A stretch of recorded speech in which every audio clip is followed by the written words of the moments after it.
The Allan Border medalist is Glenn McGrath. Steve Waugh. Matthew Hayden. Adam Gilchrist. Ricky Ponting. Brett Lee. Shane Watson. Michael Clark. Recognising our best player across all forms of the game, who will win the Allan Border Medal for 2014? Going and gone. That's gone a long way up. And gone. Out. Got him. Oh, he will go all the way. Oh, he's thrown his bat away. Who wants it? That's it. Bowls it. There it is. He comes again. This one he's hit even better. Oh, how about it? Oh, there it is. Gone. Smashed the middle stump out of the ground. Oh, inside edge. Gone. It's gone. And gone. What a brilliant catch. And taken. Oh, got it. He's got it. Oh. Has he got enough on it? No, he hasn't. What a catch. And he's gone as well. Oh, gone. Out. Will you see a better T20 innings? 156 off just 63 balls. 5 wickets for Mitchell Starc. 150 for Bailey. What 100. Adam Voges. Hat-trick in a one-day international. This is the game for James Faulkner. He has stolen this match. That will be the record partnership by anyone. 10th wicket pairing. That's 5 for Siddle. Nathan Lyons, 7 wickets. 7 from Ryan Harris. It'll be 7 for Johnson. That's 100 for David Warner. Now Brad Haddin has one in Adelaide. His third Ashes Test match 100. His third Test 100. Test match 100, number 4. Michael Clark steals the show.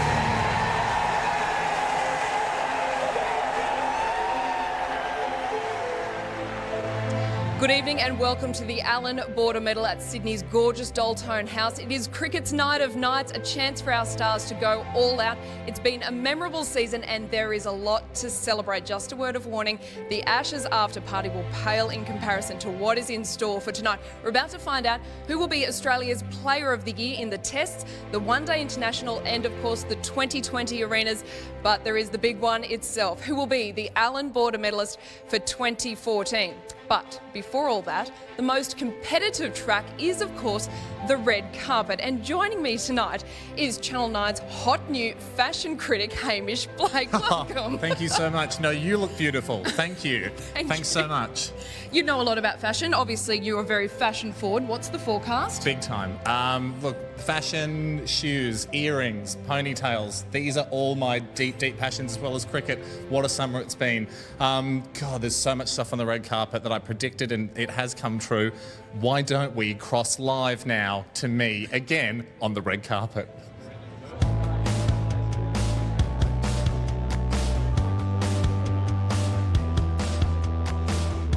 First people to arrive. Very keen. Dave Candace, how are you, mate? Very well, yourself? Yeah, really good. How are you feeling? Not too shabby after last night? Yeah, I actually went back home and went to bed. I had to scull a beer because Brad hadn't made us all do that. You've won the medal before. What does that mean? Like, do you get, you know how policemen get free Maccas or whatever? Like, do you get amazing things for free being a past winner? No, not really. Maybe a Crown lager you get for free. Oh, well done. Good sponsor drop in. Yeah. Can I just quickly hug you, James, for the other night? Just a quick hug. Yeah. Oh.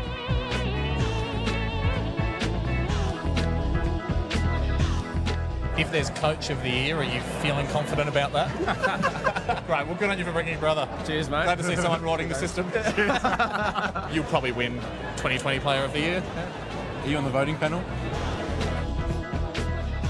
A lot of guys tonight have been able to describe exactly what their partners are wearing, including brand. Want to give it a go? Yep, black dress with beads.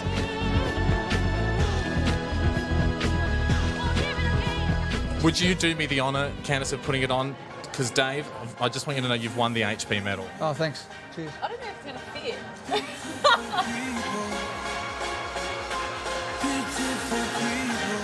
Name one dressmaker. I can't even do that. I feel like just taking that out of your hand and putting it back on. But I'm in the process of growing my new one. Can we do this? Yeah, we definitely can. I thought you were going to try and put a bet on. Don't ask me what I'm wearing. Clarky, what are you wearing? What if Pete wins? We'll be all in shock.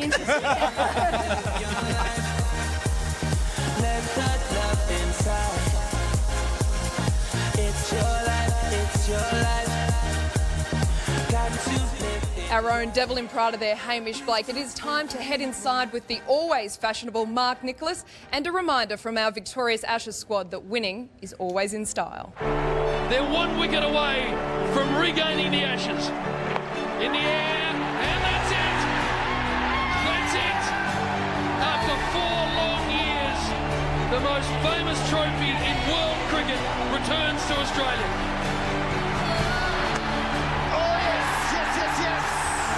Redemption is complete. Australia have beaten England by 5-0. The Australian Ashes team winning the series 5-0.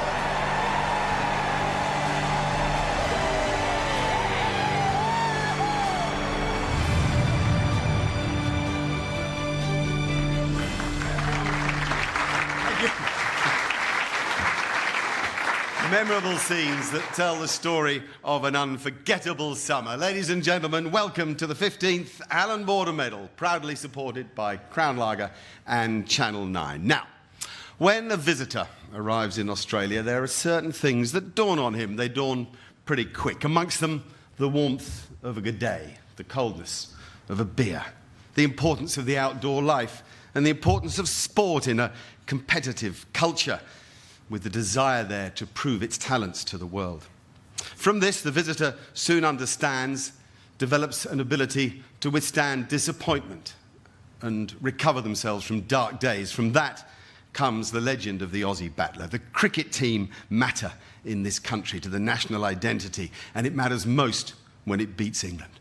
After a difficult year during which series were worryingly lost in both India and England, the Aussie team turned it around. They were the Aussie battlers. They hauled the Ashes in and they whitewashed England by 5-0. 11 men alone achieved this, Aussie battlers all to this visitor's eye. And tonight, they begin our show. Ladies and gentlemen, please welcome, almost in batting order, those men that won the Ashes. Chris Rogers, David Warner, Shane Watson, Steve Smith, George Bailey, Brad Haddin, Mitchell Johnson, Peter Siddle, Ryan Harris, Nathan Lyon, James Faulkner played his part as part of the final 12, and the Australian captain with the crystal urn, Michael Clarke.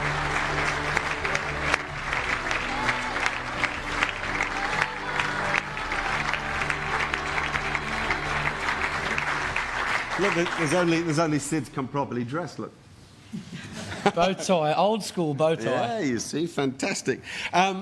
Look, these men have written themselves into the history of cricket in Australia. Yeah, what a year, I guess, for not just the 12 or 13 of us, 12 of us that stand here, but for the guys that have represented Australia over the past 12 months. I think the start of 2013 was a little nasty, to say the least. I think we were labelled the worst Australian cricket team to ever tour India. And then 6 months on, we beat England 5-0 and get told we're one of the best Australian teams to ever beat England. So what a year it's been. A lot of credit obviously has to go to the boys. I think the hard work they've put in over a long period of time, they're now reaping the rewards, so very special. In your wildest dreams, Michael, I mean, if you'd sat in England on a dark day, I just mentioned the dark days, had you sat there on one of those days, could you have thought this was possible?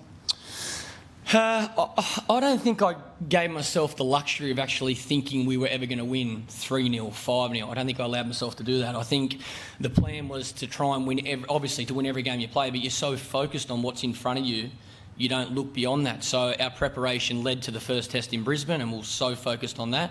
We got the result well after. Then it was about focusing on Adelaide and continued on for Sydney. And just, you know, like a lot of things in life, when you focus on today, the result generally takes care of itself. Well, what a result it was. More, of course, on the Ashes as we go through tonight's show. In the meantime, ladies and gentlemen, the Ashes winners, the Australian cricket team. Stay there, fellas. Before we focus on Test match cricket, we've much to do, not least turn our attention first up to the one-day game. And it began for Australia earlier this year with a home series against the West Indies. At the Wacker, Australia's fielders were sharp. That's it. And Mitchell Starc was right on target with a 5-wicket haul. What a ripper. Clint Mackay took 3 as the Windies were rolled for just 70. Glenn Maxwell's 51 not out completed a 9-wicket massacre. Oh, that is long. 2 days later, George Bailey's maiden 100 rescued Australia from 6 for 98. What a way to bring it up. His 125 included 30 off the last 6 balls he faced. That's 6. Starc again took 5 wickets and Maxwell cleaned up the tail with 4 for 63 in the 54-run win. Got him. It was capital punishment for the Windies in Canberra. The highlights Shane Watson's 7th one-day century. What a performance from Shane Watson. And George Bailey's rolling ramp. He's played the career best figures of 4 for 48. And Mitchell Johnson provided a moment of magic in the field. He did it with the ball in Sydney, demolishing the top order. Bowls him. And Watson's 76 put Australia on the verge of its first series whitewash of 2013. Follows it up with a half-century. Adam Voges made it a reality in Melbourne with his first one-day international 100. What a 100! Johnson and Mackay took 3 wickets each, and that 5-0 scoreline had a nice ring to it. The Windies not so happy. Their losing streak in Australia now stretched to 16 years. Next stop, England, for Australia's ICC Champions Trophy defence. In the opener against the host nation, George Bailey and James Faulkner made 50s, but the home side took the points. England winning style, winning by 48. A washout against New Zealand effectively ended Australia's tournament, and in the final match against Sri Lanka, Mitchell Johnson's 3 wickets and 49 from Adam Voges were the standouts. To Scotland, and a massive opening stand of 246, Shaun Marsh with 151 and Aaron Finch 148 had Edinburgh shaking. Johnson completed the 200-run rout with 4 wickets. Righty-ho, we're 8 games in. Let's think about the leaderboard. Mitchell Johnson, 14 votes. James Faulkner, 12 votes. George Bailey, 11 votes. And with 10 each, Shane Watson and Mitchell Starc. That's where we are after 8 games. Now, there was a series in England to deal with. With 2 washouts in the first 3 ODIs against England, Michael Clarke provided a glimmer of sunshine with a run-a-ball century in Manchester. 100 for Michael Clarke. Clint Mackay took 3 wickets in the 88-run win, but there was even better to come for the big bloke in Cardiff. From 4 for 57, George Bailey's 87 got the Australians past 200. Then Mackay crashed through England's top order.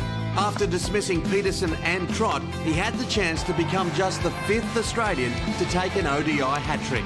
Edged and gone. Hat-trick. Who would have thought that? When England scraped home with just 3 balls remaining, it meant the series would be decided in Southampton. Batting first, Watson and Clarke added 163 for the 4th wicket to set up an impressive total. The icing on the cake was smashing Joe Root for 28 off an over, the most expensive ever by an Englishman. Over the top it goes again. Johnson and Faulkner ensured the 298 total was easily defended as Australia wrapped up the series with a 49-run win. The 7-match series in India was a run feast, starting with a George Bailey flurry. The skipper hit 85 and Aaron Finch 72 in a total of 304. James Faulkner extracted life from a dead wicket to take 3 scalps in a 72-run win. Unfortunately for Brad Haddin, the Tasmanian celebration technique still needed some work. Match 1 was just an entree for our batsmen. The main course was the massive 359 they served up in Jaipur. For the first time ever, the top 5 batsmen all passed 50. Bailey again top scored with an unbeaten 92. You'd think it would be impossible for India to win, chasing 359. So we won't even mention what happened next. And India, you've done something absolutely dramatic today. Instead, we'll focus on the miracle in Mohali. Mitch Johnson took 4 wickets as India piled on 303. And in reply, Adam Voges was batting well, but Australia was gone, needing 44 off the last 3 overs. That was until James Faulkner launched a stunning onslaught against Ishant Sharma. 4 sixes in the over, 30 from it. The most unlikely of victories came with 3 balls remaining. Voges finished on 76 and Faulkner's 64 came off just 29 balls. This is the game for James Faulkner. Very well played. What a sensational innings from the young man. After the next 2 matches were washed out, the run spree continued in Nagpur. Watson knocked up 102 and Bailey a career best 156. 150 for the Australian captain. There wasn't much joy for our bowlers as India chased down 350 with 3 balls to spare. With the series locked at 2-all going into the final match, the run rate went from the sublime to the ridiculous. Faulkner's gone big. Australia was chasing 384 to win thanks to a Sharma double century. And despite slumping to 6 for 128, there was plenty of fireworks from the tail. James Faulkner's 100 off 57 balls was Australia's fastest ever, and Glenn Maxwell got to 50 in 18, also a record. Unfortunately, there wasn't a win to go with it, as India took the series 3-2. With the 2015 World Cup in Australia and New Zealand just around the corner, Aaron Finch and David Warner continued England's summer of pain with a record-opening stand of 163 in Melbourne. Finch became the first Victorian to score a one-day ton at the MCG, as the Aussies won with 26 balls to spare. OK, now we have to update things because on Friday night we saw one of the greatest one-day international matches we'll ever see. And yesterday at the Sydney Cricket Ground we saw a thundering performance from the Australians. But how about this on Friday night when James Faulkner had 10 balls to make 25 runs to win the game? 2 enormous sixes, set it up, gave his side a chance, had their hearts pumping, 32,000 people at the Gabba going with him. And then Tim Breslin bowled the last over with 12 needed. How many balls did it take James Faulkner? Just the 3. One of the great one-day performances. Hugs all round as there were at the Sydney Cricket Ground. David Warner from the boundary. Bingo. Got him. Too good. Smiles again from Michael Clarke and his team, and they were the last as Clarke pulled off another of those blinders that he's become famous for. David Warner played some of the strokes of the day. That one off the back foot, that one through mid-wicket, and then another straight down the ground that those who saw it can't possibly forget.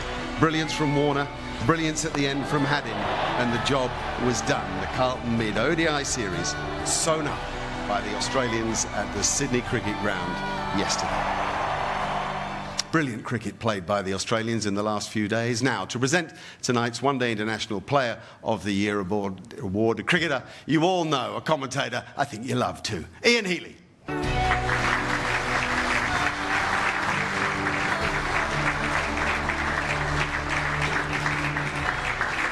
We have loved the last few days, particularly that game at the Gabba. Yeah, the stunning performances by the Australian boys. I think they've got more to come as well.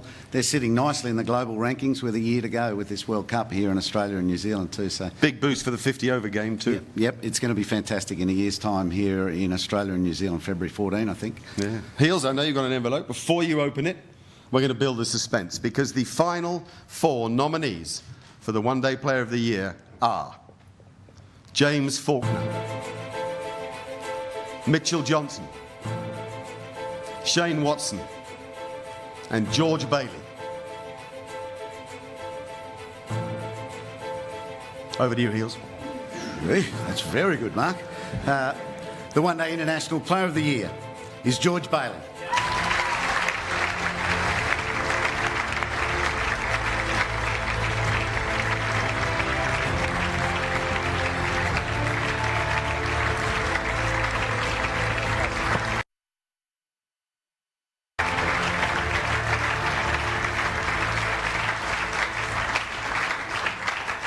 George, it's kind of a bittersweet day for you in some ways. Oh, thanks for bringing that up, Mark. Well, we can't pretend it hasn't happened, but the fact is that in the last 12 months of your life, things have changed immensely. Yeah, it has. It's been incredible and disappointing not to be going to South Africa, but I think I'd come to terms with that. And if you're going to play 5 tests over a summer, I don't think I can fault the 5 that we play. It's just been extraordinary. What about the one-day cricket in India? Not just your own one-day cricket, but the cricket played all round. The one-day cricket, well, the Indian series was extraordinary. I haven't seen one-day cricket like it, and I think teams, I think we're still trying to come to terms with the four-out rule. So that was a learning experience for all of us. But I think what we've seen with the Australian side is really exciting, and particularly with that World Cup 12 months away, I think we're building to something really special. I think we've seen that. In the highlights there, I think some of our one-day cricket's been world-class, and we're still building on that. We're still getting better, and hopefully it can culminate in something really special. Great. Well, good luck leading the side at the WACA. In the meantime, ladies and gentlemen, your one-day Player of the Year, George Bailey. Let's have a reminder of the leaderboard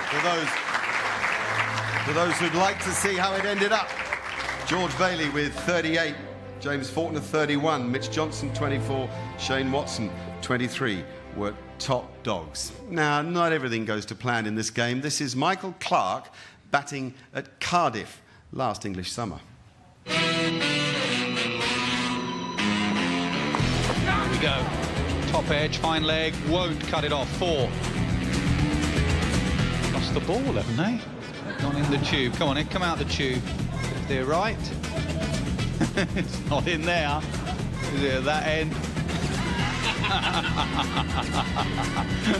Please, a ball come out. Where is it? Yay! Dumb and Dumber have found the ball. Brilliant. I just wanna feel this moment.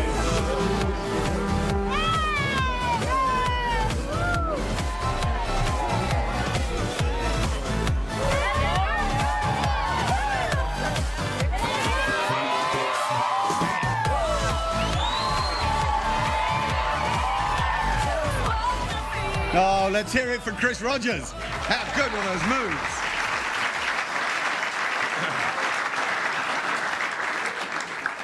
Yeah, he's good on his feet, huh? No comment.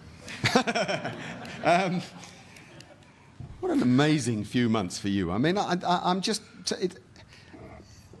Pick a highlight, pick a standout for you as a coach of everything that's happened in this last period since you got the Australian job.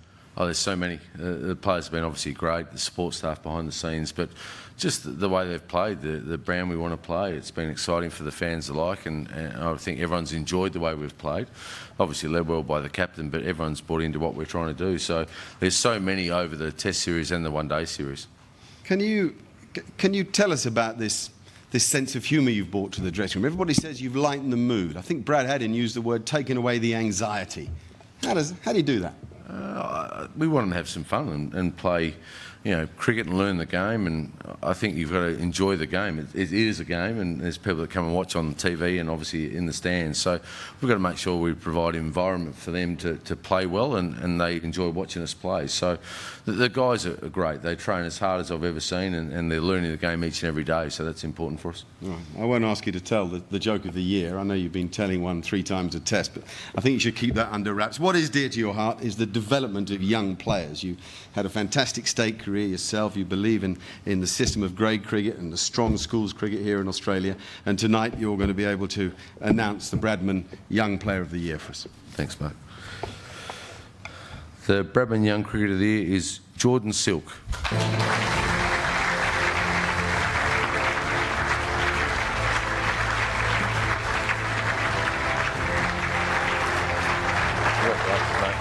Well done. Fully deserved, mate. Nice to meet you. Got another bat. Except this one signed by Don Bradman. Not bad. So that's pretty special, huh? Very. That's forever. Very special. Listen, it's only a year ago that, or less than a year ago, I think, that you made your debut. Yeah, not long ago. Up at the Gabba it was. Early March, I think. So, it's been an exciting year since. So, very thrilled with the opportunity that I got in Tasmania and very humbled by this award tonight. Yeah, and your performance in the Shield final and your memories of that first year where you averaged 57, it must be sort of part of a dream that you've had from being a kid?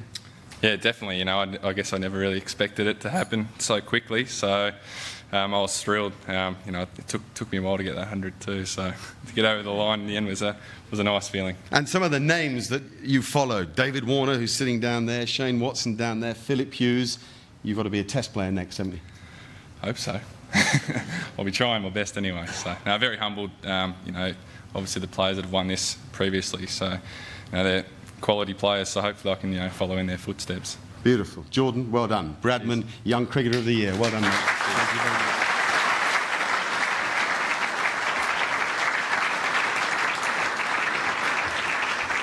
Okay, we're going to keep Darren Lehmann on the stage because we're now turning our attention to the T20 game. Just 4 games played by the Australians in the time allowed for judgment on this award. Let's have a look at them. In February, James Faulkner took 3 for 28 at the Gabba as world champions the West Indies posted 191. Adam Voges led the run chase with 51, but the Windies notched up a rare win on Australian shores. 50 to Adam Voges.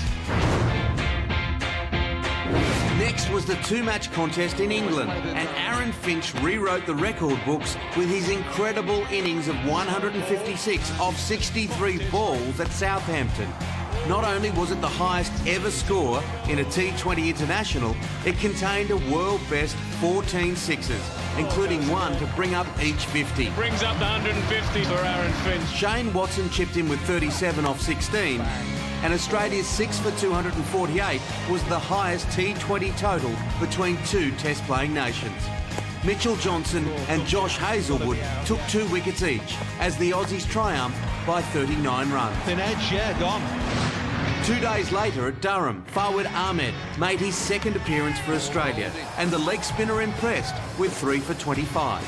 Despite a quick-fire half-century from David Warner, England won by 27 runs. 50 for David Warner. To India, and the Aussies set a challenging target thanks to another barnstorming knock by Aaron Finch. He clubbed 89 off 52 balls. Debutant Nick Maddinson provided good support, and Glenn Maxwell belted 4 sixes as Australia made it to 201. It wasn't quite enough as the locals snuck home with 2 balls to spare. The home side wins the game. Buff is a busy man tonight. It's over to you again, mate. Thanks very much. The T20 International Player of the Year is Aaron Finch.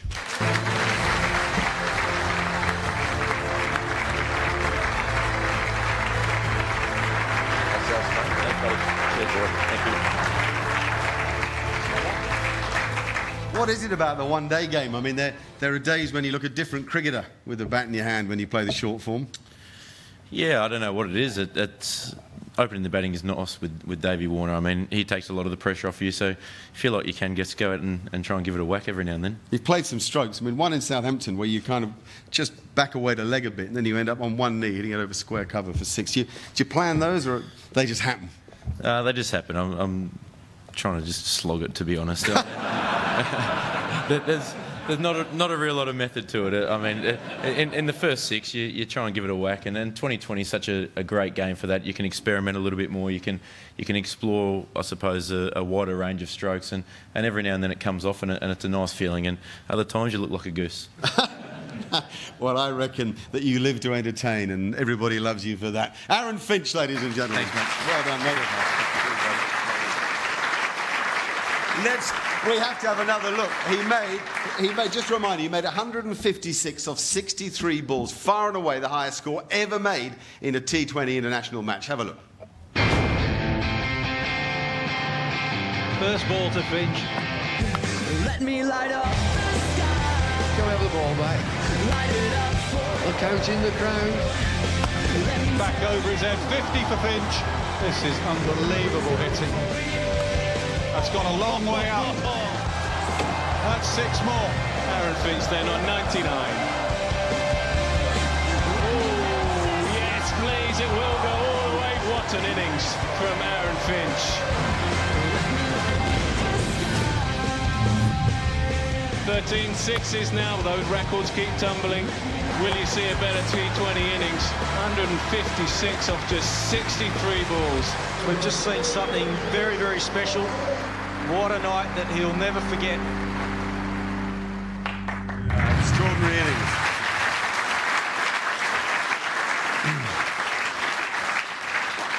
Extraordinary innings. Now we turn our attention to the domestic game and how much that still matters. To present tonight's award, we won't call him poacher turned gamekeeper, but once a fast bowler and now a board director, Michael Kasparovich. Well. Thanks, mate. It's good to see you. How is life as a director? Well, it's good. It's different, but it's great to be contributing to the game of cricket still. And I think having played for many years, being involved, and I guess seeing this whole series, how fantastic was the energy around the ground, seeing the crowd, seeing the energy in at junior sport in the streets, and really more than anything, as a former fast bowler who was inspired by Dennis Lillee. The greatest thing for this series for me was watching Mitchell Johnson inspire the next generation of fast bowlers to legitimately bully and scare batsmen. So, thank you, Mitch. Yeah. The game matters. I just said to Darren Levin, it matters at state level enormously. And there are a lot of good cricketers around, particularly bowlers right now, aren't there? It's fantastic. The breadth of talent we've got is great, and especially now that after this series. I think it's just the success of the Australian team through that Ashes series has really turned things around, and as I mentioned, he inspired not just the kids and everyone coming through the game, but I guess everyone playing domestic cricket at the moment to see what can happen when you put performance on the board, but also as a team. All right, well, before you read out our winner, I can tell everybody that the contenders were Marcus North, Philip Hughes, Cameron White and James Hopes. They were the 4 leading contenders to be Domestic Cricketer of the Year. Over to you. And the winner of the 2014 Domestic Player of the Year is Cameron White. Yeah,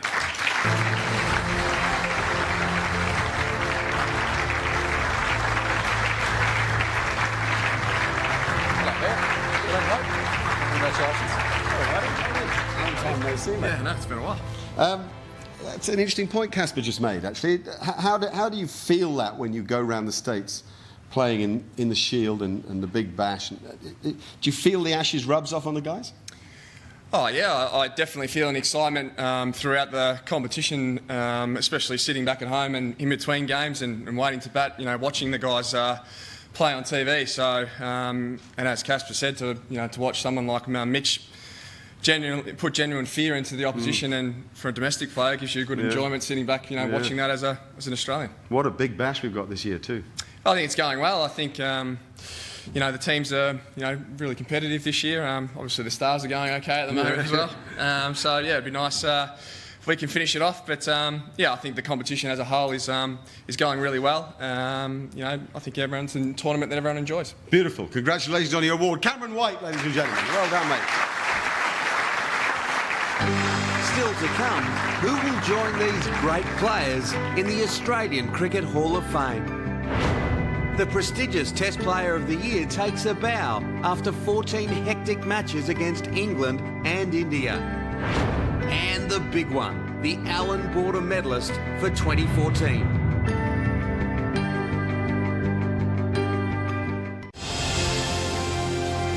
The Australian Cricket Hall of Fame was launched in 1996 to recognise the greats of Australian cricket.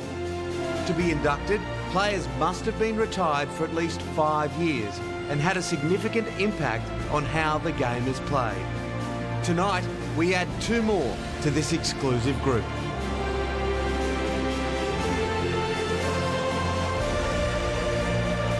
Yes, the proud history of Australian cricket is reflected in the Australian Hall of Fame. Now, to introduce tonight's first inductee, please welcome a member of the Hall of Fame himself and a former captain of Australia, Mark Taylor.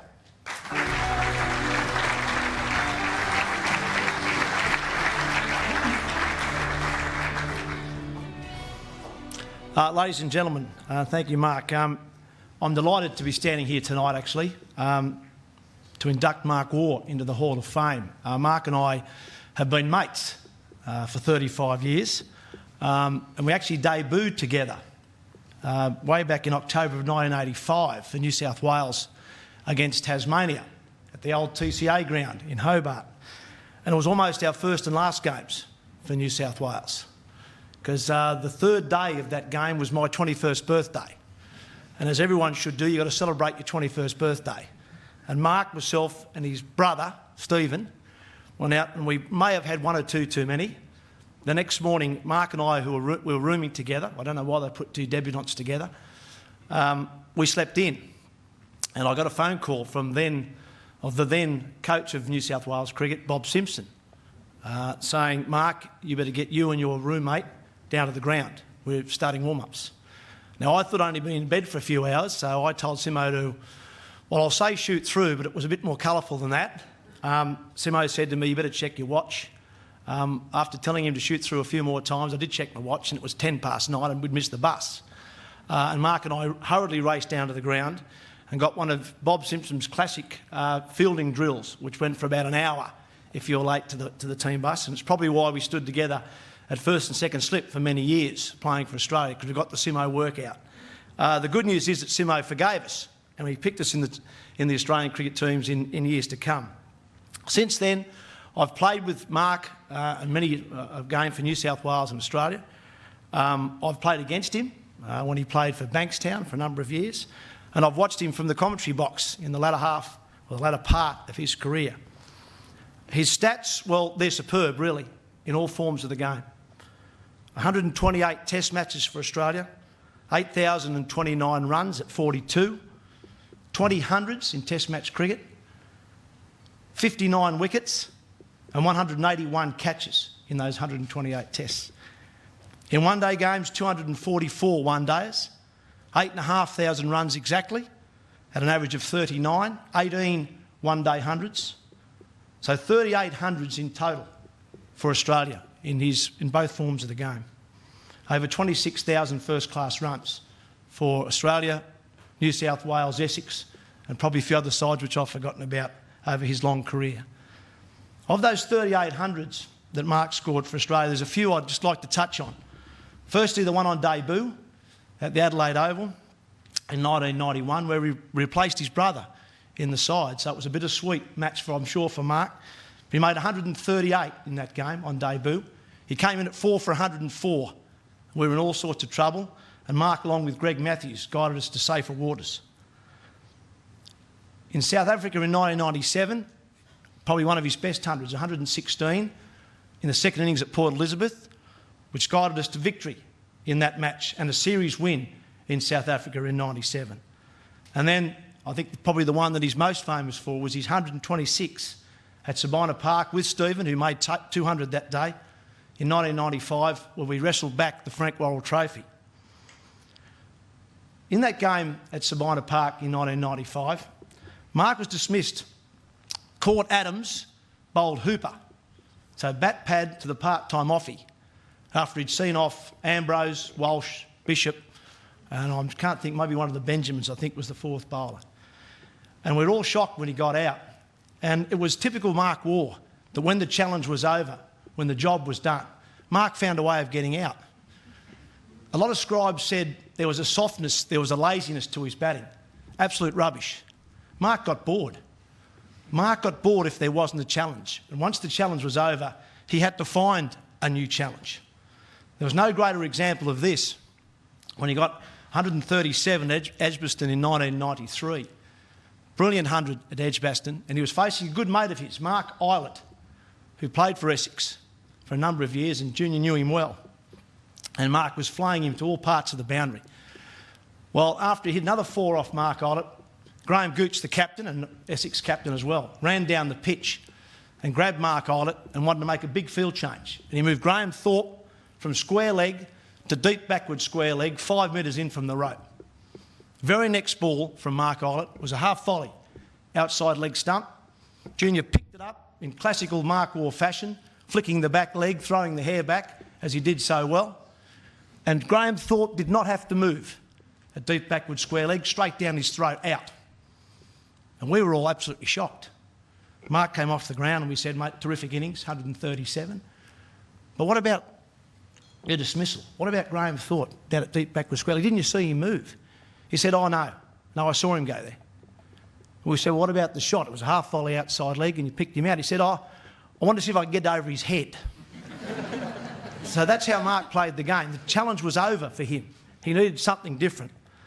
At the Gabba, a year or two earlier than that, he faced Phil Tufnell, who was bowling left arm over the wicket to Mark Waugh. And Mark hated that. Defensive cricket was not on for Mark Waugh. He was bowling outside his leg stump, spinning him back to his pads. And Mark kicked it away for about 5 or 10 minutes. And after a while, he had enough of that. We were 450 runs in front. So Mark tried a reverse sweep. And this is in 1994, mind you, not 2013 or 14. Tried the reverse sweep off Phil Tufnell. Managed to get it back on his stumps beautifully. Bowled Tufnell for 15. Came off the ground. Bob Simpson, the coach, was fuming. We were all snickering because it was a classic Mark Waugh dismissal. When Junior sat down, we said, mate, what about the reverse sweep?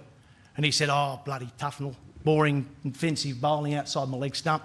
We said, yeah, well, fair enough, mate, but what about the reverse sweep? When did you try that? He said, I've never tried it. That's the first time I thought I'd pull it out in a test match. That's how Mark played. He was an entertainer. I think probably the best looking batsman I saw in the time that I played the game, and probably still one of the best since. He was right up there with Brian Lara, I think, when it comes to watching a player. In the field, he was brilliant, the best all-round fieldsman I've ever seen. Whether he's fielding on the boundary, mid-wicket, cover, slip, the best I've ever seen. A couple of catches, one off Alex Stewart at Headingley in 93, off Paul Rifles, bowling off the middle of the bat at second slip, brilliant. And Inzamam ul Haq couldn't believe that he was caught off Shane Warne at Belrive in 1999. Junior, as I called him, or Middies, was one of his first nicknames when he first came into the New South Wales ranks, because Stephen was 4 minutes older, so he was Schooners, and Mark was Middies. I've heard him called Afghanistan, which I've never really liked. Audi I loved. I called him Audi for a while because he got 4 ducks in a row in Sri Lanka, so it was like 4 rings. Audi. He didn't like that too much. But Mark Waugh, to me, played the game the right way. He played it because he loved the competition, and as I said, when the competition fell away, so did Mark Waugh, because there wasn't a challenge there for him. But he played to entertain people, and he was a great entertainer. He kept it simple, which is what we all should do when we play the game of cricket. A team meeting I can recall in 97 in England during the Ashes series. We spent about an hour running through the England batsmen and we're getting bogged down a bit. And Mark hadn't said a word. And I turned to Junior and I said, mate, what should we do with Alex Stewart? And he said, Tub, tell the quicks to hit the top of off stump with the occasional bouncer. That works most of the time. And that was Mark's input. We all looked at each other and said, that'll do us. We went and had a beer. So that's how Mark Waugh played the game. I still love listening to his commentary because he keeps it very simple. In the sides that I played in was always one of the first chosen. Terrific guy to play with, a genuine entertainer and a guy who loved the challenge. So to me, it's absolutely my pleasure to stand here today and induct into the Australian Cricket Hall of Fame Mark Edward Waugh, and here's some of his highlights. Thank you.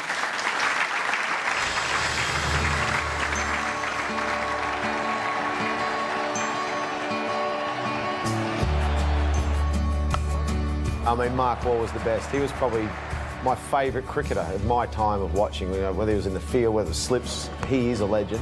Oh, great catch, Mark Waugh again. If you could choose one person who you'd just love to sit there on the sofa or at the ground and just watch bat all day, you know, he was just a class, wasn't he? He made it just over Heathstreak's head. It's so much time, and that, I guess, is the difference between him and most other batsmen around the world. Beautifully played. That's his strength. Entertainment. Relaxed. I was never relaxed in the backyard, mate. We were full on. There was 4 boys, and it was, you know, every man for himself, and he survived the best way he could.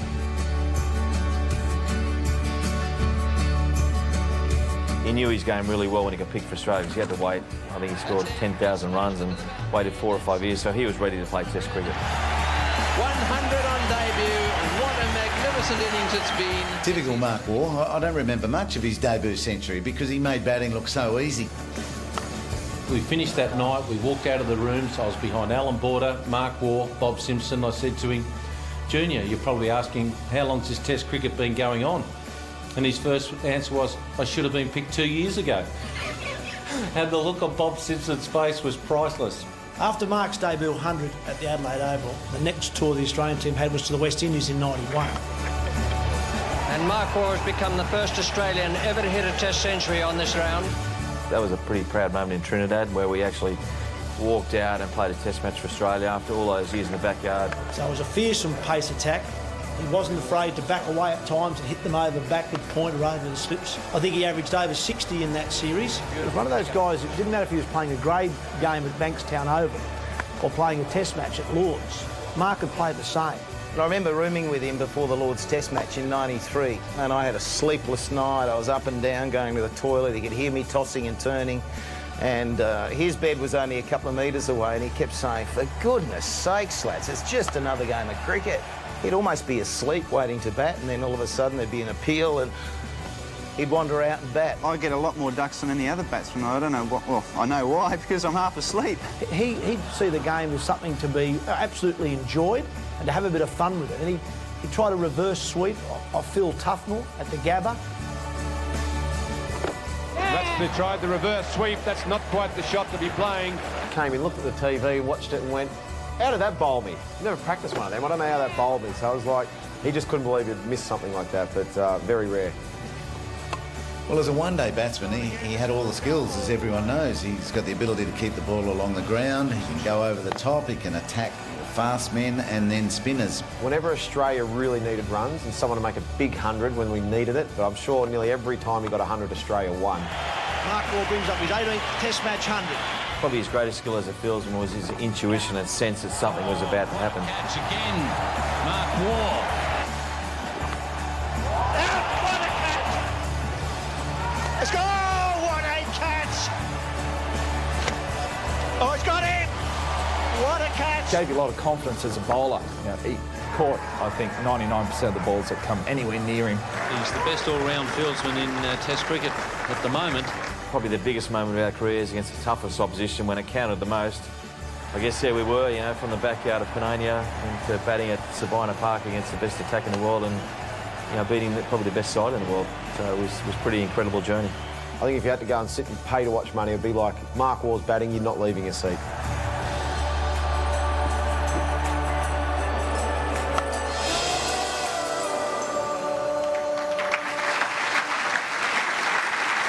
Please welcome Mark Waugh.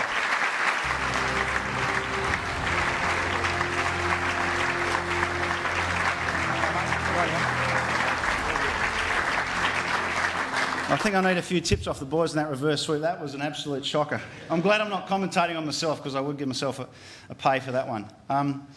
Look, it's a great honour to be inducted into the Hall of Fame, and there's so many great legends that have been inducted in front of me. So, it gives great satisfaction to be amongst that group. I'd like to congratulate Belinda Clark too for being inducted into the Hall of Fame, the first women cricketer. So well done to you, Belinda.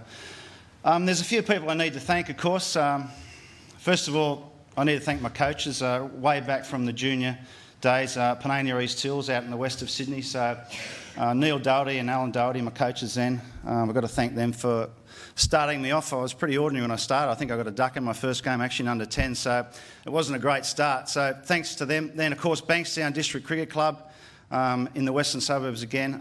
Brian Friedman, who was the chairman there.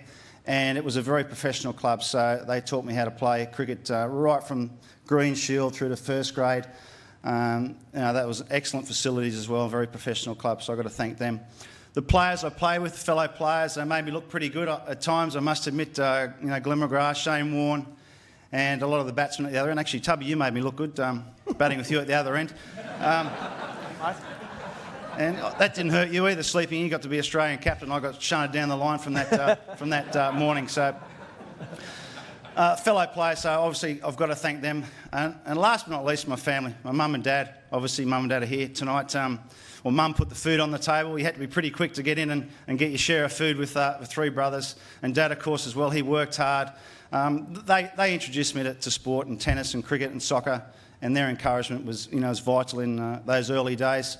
My brothers, of course, Dean and Danny, who were pretty good fieldsmen and used to bowl a lot in the backyard. They didn't get much of a hit, that's for sure. So I've got to thank them. And Stephen, well, he was pretty tough to get out. He'd bat all day. He'd never walk, even if you got him out. If you nicked one into the garage door, he would stay there. So I've been lucky. I've played in a great era of Australian cricket. We won a lot of games through that period in the 90s and the early 2000s.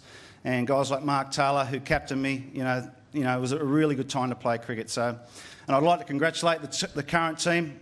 Tremendous season so far, flogging the Poms, which is always great to see, and a big challenge ahead in South Africa. So once again, thank you for being invited to the Hall of Fame. It's a great honour.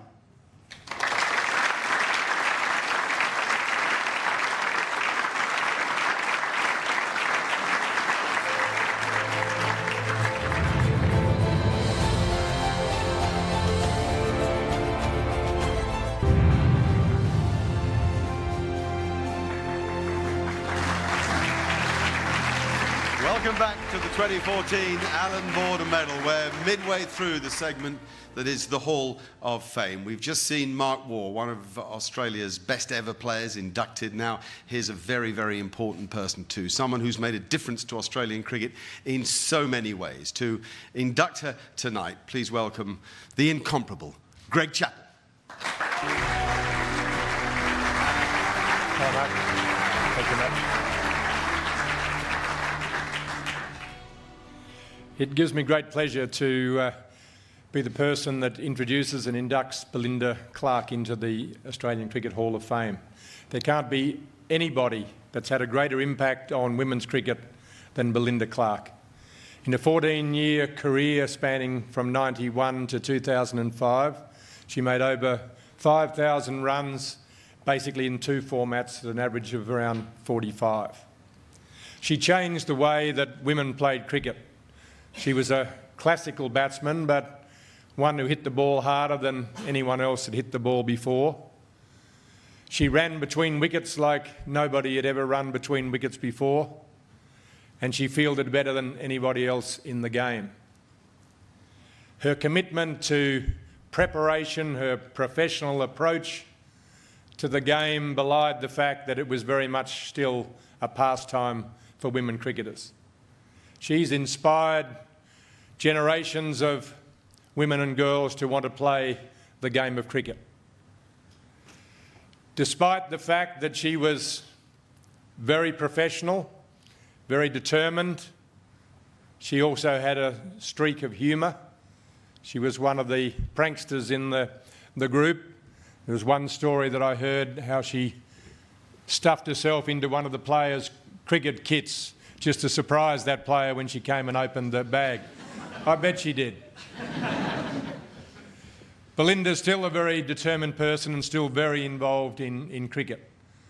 Off the field, she's been just as good as she was on the field. She had no peers as a player, and she's in a very elite group of administrators in the game as well. And it's been her passion to make women's cricket something that women and girls aspire to play. I've been fortunate enough to work with Belinda over the last 6 years. She was my boss for a number of those years. A tough boss, but a very fair boss. Again, the sense of humour used to come through pretty regularly. But without making us look bad, she always made us better. She made us do our jobs better. She mentored us, and she really cares about the people that she works with. I can't think of a more appropriate person to be the first woman to be inducted into the Cricket Australia Hall of Fame. Have a look at some highlights of Belinda playing. Belinda Clark rated the best female batter in the world. Belinda Clark dominated a rescue with Cherie Mambury and brought up 50 with her 7th boundary. the ball races through to the boundary. They win the World Cup, they win the glory. The victorious Australian captain, Belinda Clark.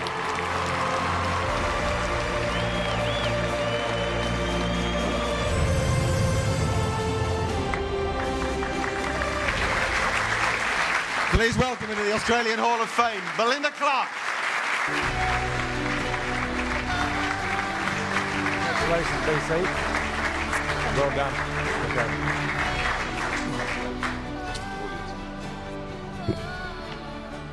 Thank you, Greg, for those kind words, and I know you're meant to be at the Australian Under-17 Championships, so thanks for making the trip up to do that today. I'd firstly like to thank the Australian Cricket Hall of Fame. This is a great honour. Members of this group are amazing players, and it's terrific to be inducted alongside someone of the calibre of Mark Waugh. So congratulations to you as well, Mark. My family have been an endless source of support, and we're always there for that dose of reality that's sometimes needed. I'm pleased that my family, my partner Sally, and her family are here tonight to share this occasion. Thank you for all your support. Sport was a central part of our family life, but we were primarily a tennis family. My dream was to win Wimbledon. Sadly, that's, I think, just a little bit out of my reach now.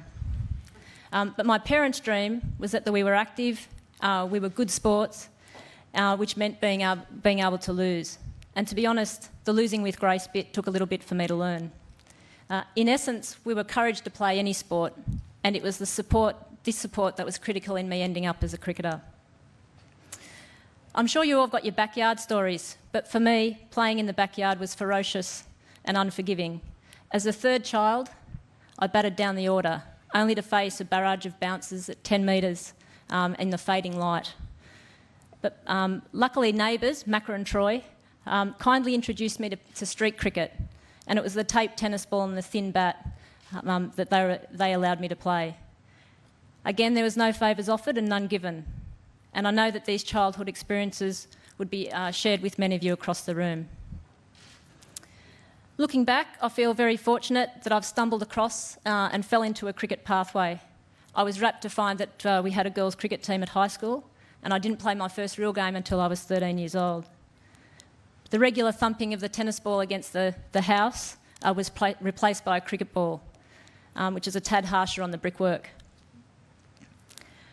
I'd been training with a local under-16 boys team when I got a call up to fill in for a game. And this led to a season where it was looking like Greg Chappell's string of ducks was going to be broken by me. I was out of my depth, I knew it, and I loved it. I was lucky enough to play with some great players at club, state and national level. Larson, Matthews, Haggett, Ross, Goss, Rolton, Fitzpatrick, Kitely, Broadbent, the list goes on right through to Alex Blackwell. I would like to thank them for the fun, the fond memories and also the rivalries. I really do look back with a great deal of pride at what the Australian team achieved, and captaining them was an honour. Many people assisted me along the way, and the friendships formed are alive and well today. And I'd like to recognise two people in particular. John Harmer and Christina Matthews both had an impact on me, both on and off the field. John was the coach of the Australian team for most of my career. He was also upfront and honest. Although his sending a message to take myself out of the bowling attack during a test match wasn't appreciated at the time. Chris taught me to train with purpose. She was a great sounding board, and she helped me learn to face the challenges that the game threw up. And I'd like to thank them both for their help. Being the first female inducted is very special. Australia has a rich history, playing the first test in 1934. And since then, we've produced some amazing players, including the current group that are competing for the Ashes at the moment. I'm confident I'll be one of many female inductees in the future. My induction tonight is symbolic of the work cricket's done to become inclusive and open, which is so very important for sport in this country. A wise man, aka my dad, said to me at the end of my career that I put a lot into it and I got a lot out of it, and he was absolutely correct. Thank you very much.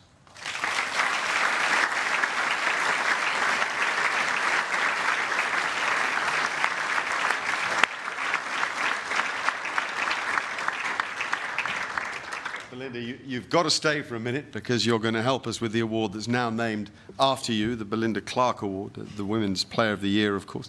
An interesting year for the ladies, really. I mean, it's sort of a mixed year. The World Cup was a fabulous high.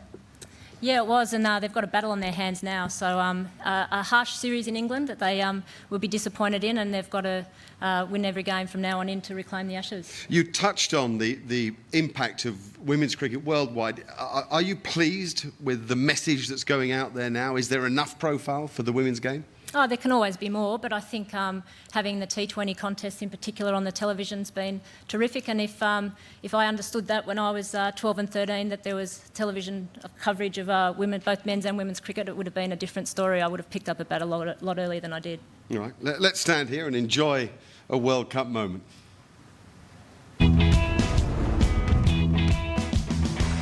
Can it get much tighter? 3 to win, 1 wicket left.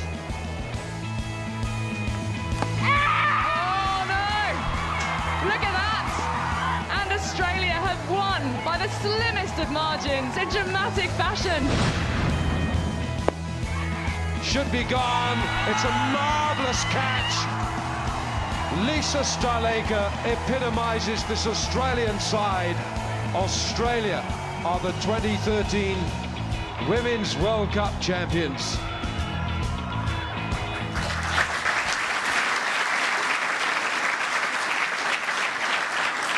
Belinda, who's it to be? And the winner is Meg Lanning.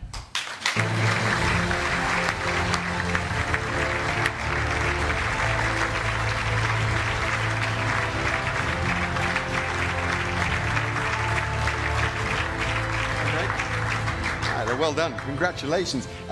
What about that World Cup moment? How does that rate? Yeah, it's certainly up there with the highlights in my career, and to finish with Lisa Sthalekar taking that catch and then retiring was very exciting and something I remember for a long time. I remember the Ageas Bowl. Everybody talks about Aaron Finch's innings that day, but you went quick too. You made 60 from 50 balls, at a guess? Yeah, I was hitting them okay. I was a little bit slow early on, and but at the end of the day, we lost the game, which was disappointing, and the series then and there. So, yeah, it's probably not one of the best memories that I've got. Well, what I was trying to tell everybody was you could hit them as well as anybody else could. I think that's the message, and score quickly. And you've got great captaincy ambitions. You led Australia yesterday. Yeah, I did. It was an exciting day in that sense. Disappointing for Jodie, but. Yeah, it was an exciting opportunity and, something I remember. But, we're stuck in the middle of a series now that we're going to have to do really well in to win. And I'm sure that we've got the team that can win the next 5 matches. 5 from 5 you need? Yeah, we don't have a choice now, do we? We've got to win all of them. So, yeah, we're ready to go and hopefully that can start on Thursday. Go get them. Meg, congratulations.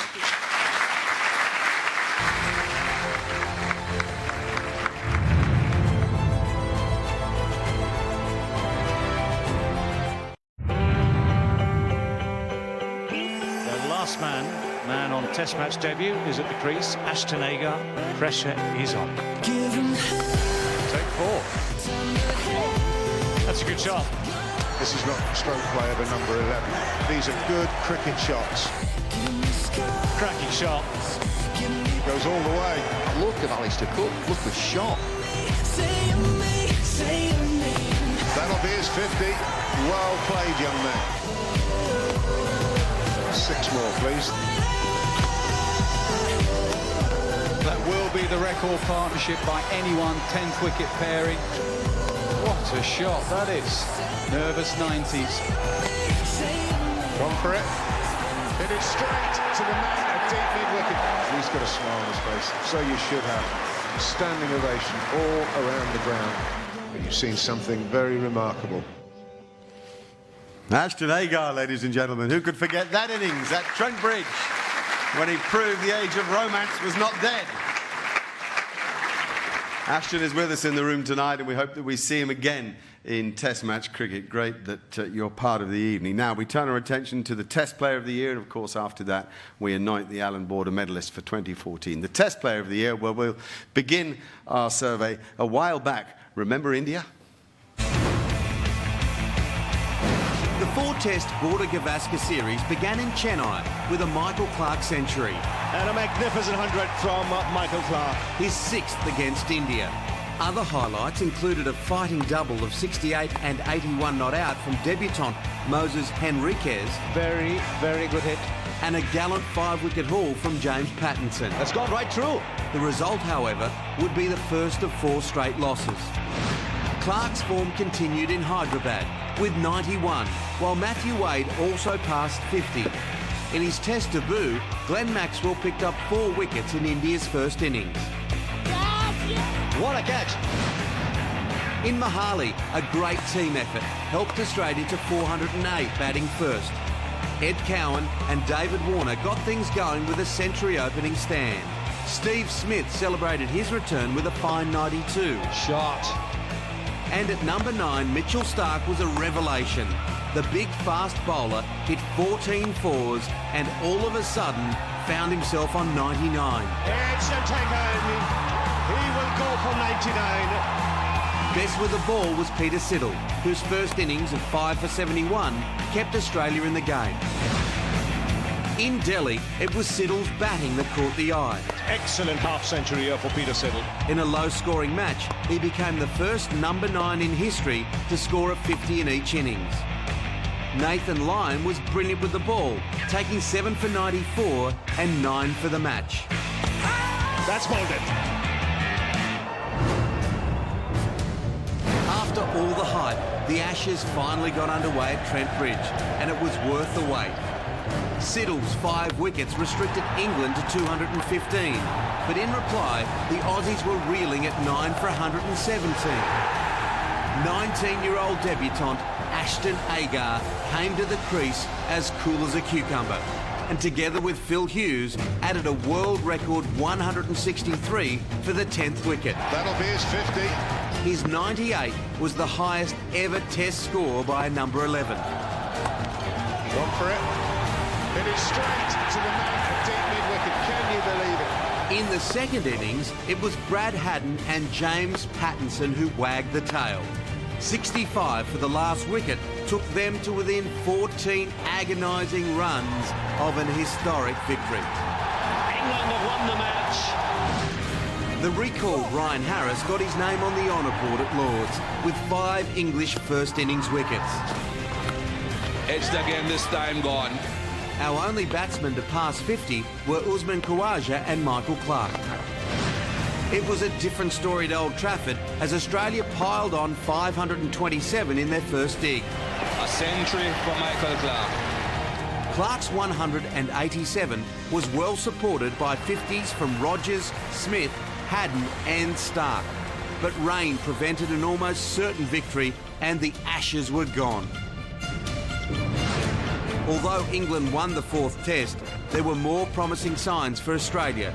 Chris Rogers scored his maiden Test century and set up a first innings lead. A fantastic moment for Chris Rogers. Ryan Harris was irresistible with 7 for 117. Well, that's a career best set of figures for Ryan Harris. And Warner and Rogers put on 109 before falling short of the 299 victory target. That's it. That's the wicket that England needed. At the Oval, Shane Watson broke the shackles with a memorable 176, and Steve Smith reached triple figures for the first time. First 100 in Test cricket, he's just bopped Jonathan Trott over mid-on for 6. Unfortunately, more bad weather meant the match ended in a tense draw, despite a sporting declaration from Michael Clark.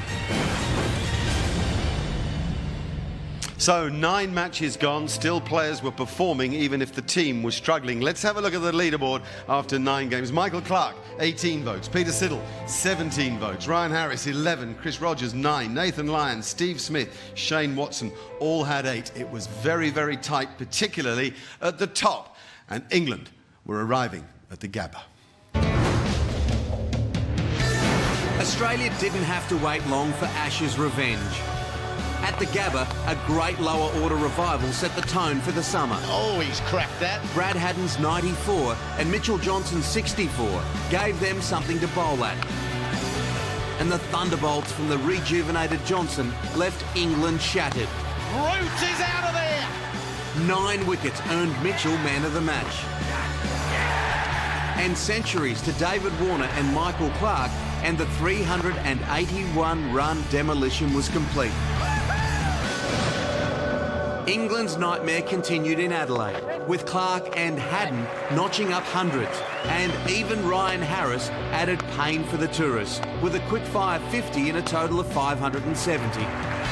Johnson was again in a terrifying mood. Oh, how about it? His 7 for 40 put England on the canvas, and they never got up. At the Wacker, Michael Clarke celebrated his 100th Test with a stunning Ashes triumph, as Steve Smith scored a first-innings century. Harris, Johnson and Siddle skittled England, and Warner and Watson bludgeoned twin tons. Just to rub it in, George Bailey then blasted a record-equalling 28 off and over. Make that 28 massive! And it was only fitting that Mitchell Johnson took the wicket that meant so much. The most famous trophy in world cricket returns to Australia. A world record crowd ushered in a Boxing Day Test full of milestones at the MCG. Fifers to Johnson and Lyon, who reached 100 Test wickets. Edge, straight to Michael Clarke. There's wicket number 100. A first century in Australia for Chris Rogers, and 83 from Watson, as the Aussies made a potentially difficult victory target of 231 look easy. They go to 4-0 when they go to Sydney. While Sydney was pretty in pink, England sported red faces. Our hearts are broken, our backs are broken. And Australia celebrated a whitewash. Another Steve Smith ton, and another priceless knock from Haddon, who passed 50 in every first innings during the summer. Rogers made 100 in successive Test matches, but Ryan Harris stole the show. 8 wickets for 61 in the Test. Man of the match honours, and the unchangeables had completed just the 3rd ever 5-0 scoreline. Oh, yes, yes, yes, yes! The urn was regained. Redemption is complete. Australia have beaten England by 5-0.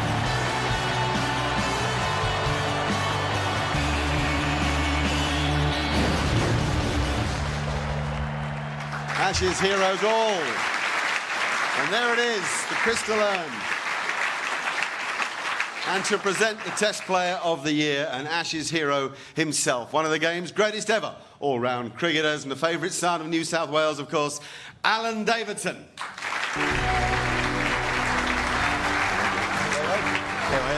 Very good, very good. Davo, watching Mitchell Johnson have a good summer must have made you very happy. Well, he's a left-hander, isn't he? Yeah. But really, it's wonderful to see the attack that we've got at the present time. And I must also, Mitchell's got rhythm now that he didn't have a couple of years ago.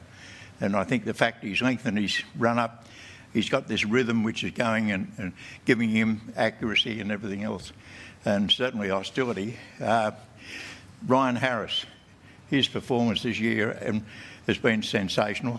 Peter Siddle, and a young bloke who's twisted, he bowls off spinners, I think. Yeah. A young fella called Lyon. I think we're very fortunate. But can I just say also what a tremendous thing it was to see the wonderful fielding, wicket keeping, and the catching in this series was as good as I've ever seen. Wonderful. Thanks for that, Davo. I know you've got an important job to do. You've got an envelope to open. Firstly, though, we're going to nominate 4 people who stood at the top of the list when voting was complete. Steve Smith, Michael Clarke, Chris Rogers, and Peter Siddle. Over to you. And the winner of the 2014 Test Player of the Year, Michael Clarke.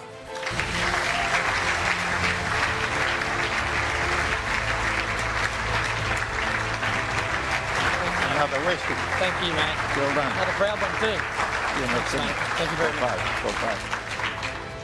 Well, fancy this. Fancy you being on stage with an Allan Border medal. Excuse me. Look, figures tell us that captaincy helps your batting. Is that how you feel? Up until the past 12 months, maybe. I don't think I performed anywhere near as well personally. Well, I guess especially throughout the last series as I would have liked. But I think I've really enjoyed it, there's no doubt about it. I certainly think that it hasn't affected my batting. I think the added responsibility has probably made me work a little bit harder on my own personal game to make sure I'm leading from the front. And I've enjoyed the challenge. It's a great thrill to captain this team. Whether we're winning or losing, it's a challenge, but I'm enjoying every moment of it. Can you get better as a batsman?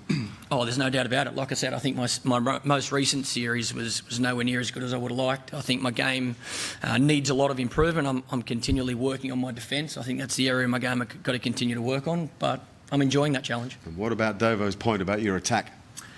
Yeah, he's 100% right, and it's not just the guys we have in this team now. I think the depth that we have in Australian cricket is really exciting, but it is very nice to see three of the older guys stand up throughout this series and lead from the front with the ball. I think they've won us this series, this most recent series, there's no doubt about it. Yes, the batters have done a good job, but you've got to take 20 wickets to win a test match, and these guys are doing it continually. Michael, it was very close. Let's have a look at the leaderboard. You had 21 votes. Steve Smith had 19 votes. Chris Rogers had 18 votes. And Peter Siddle had 17 votes. It was close. You got over the line. You've had a fabulous summer as captain of Australia. Michael Clarke, ladies and gentlemen. Ladies and gentlemen, we're back in just a moment to crown the Allan Border medalist of 2014. Don't go away.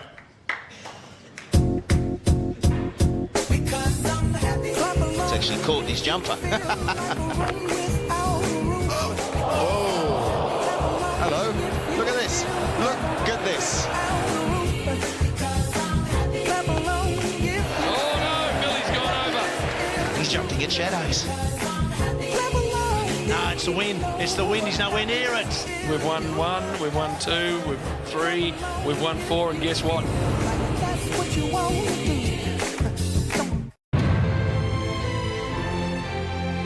Glenn McGrath. Steve Waugh. Matthew Hayden. Adam Gilchrist. Ricky Ponting. Brett Lee. Shane Watson. Michael Clarke.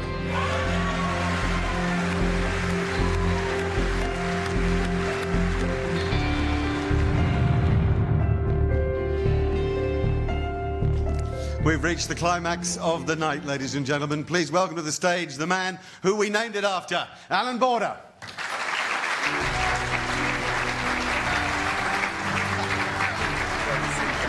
Great to see you, mate. Whoa. Good to see you. You well? Yes, very well, thanks. You were in India, of course. I did see the start of the year, and it wasn't looking as though we were going to win the Ashes 5-0 at that stage. But in difficult conditions, we struggled over there. You've seen an amazing turnaround in your time involved in Australian cricket. You were involved in such a turnaround, so you know what's involved, and I know you appreciate the brand of cricket that they've made work. Oh, look, in a word, it's just been phenomenal. The turnaround from those days in India doesn't seem like 12 months ago, but it is. To the current performances has just been outstanding and great to watch, and a credit to all the coaching staff and the players themselves have bought into the way Darren Lehmann wants them to play, and Michael Clarke, of course. All right, I know that you're ready to go, but let's create a bit of suspense first.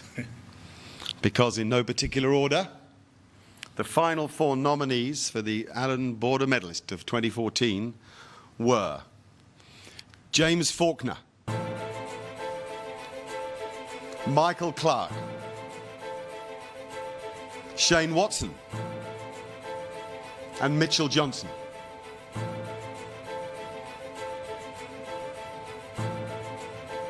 Ready? Right, the 2014 Allan Border medalist is Mitchell Johnson.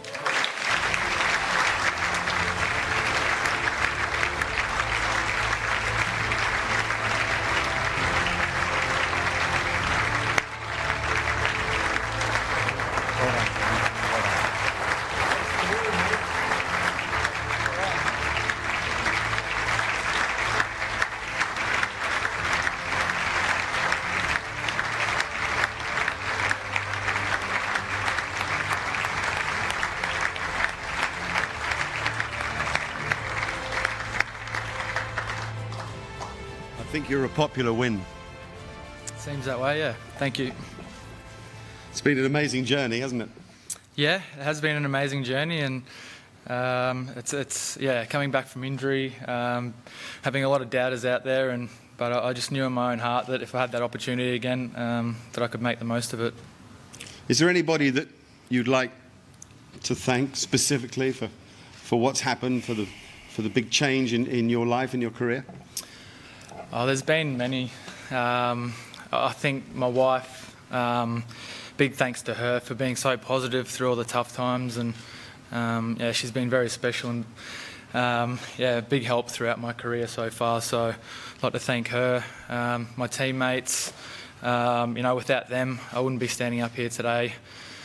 The people behind the scenes, I don't want to mention names in particular, but they know who they are, and thank you for voting for me. I'm really honoured, and it's very emotional for me just to be standing up here and accepting this very special award.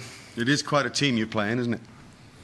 Yeah, we've been brilliant, and it's been something that's really been exciting to come back into this team after being away from it for so long, and to perform the way that we've performed throughout this series. Just seeing the joy on the young guys' faces, but also guys like Brad Haddon, Shane Watson, Michael, Peter Siddle, guys that have gone through a lot of losses, and to win 5-0, we're so thrilled, and I'm just happy for everyone. Now that you've got rid of the mow, can you get around Australia without being noticed? There's a song out I saw today actually that they want me to grow the mow back, and it was a bit catchy, but the wife's not too keen on it, but it's definitely coming back for South Africa. You're a proud man, but you're now a national hero. That is a very special thing that you've achieved, not just for yourself, but for Australian cricket. Mitchell Johnson, you are the 2014 Allan Border medalist. Congratulations. Now, we will...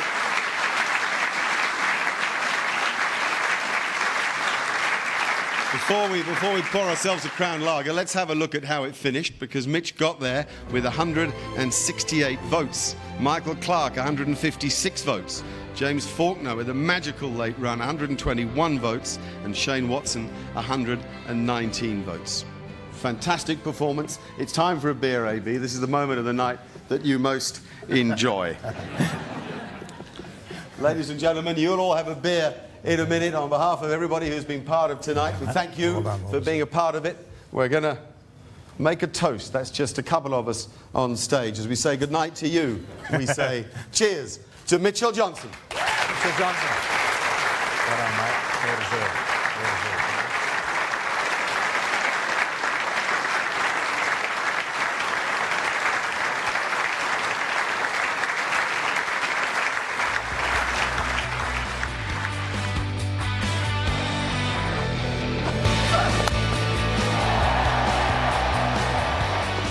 What a performance from Shane Watson. He's played the ramp. That's 100 for David Warner. Caught and Bowl Johnson ends the test match. What a way to bring it up. Australia needed someone to stand up, and today it's Steve Smith. What 100!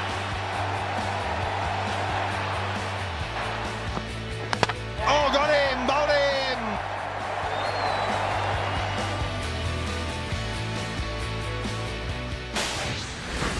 This has been another presentation from Nine's Wide World of Sports.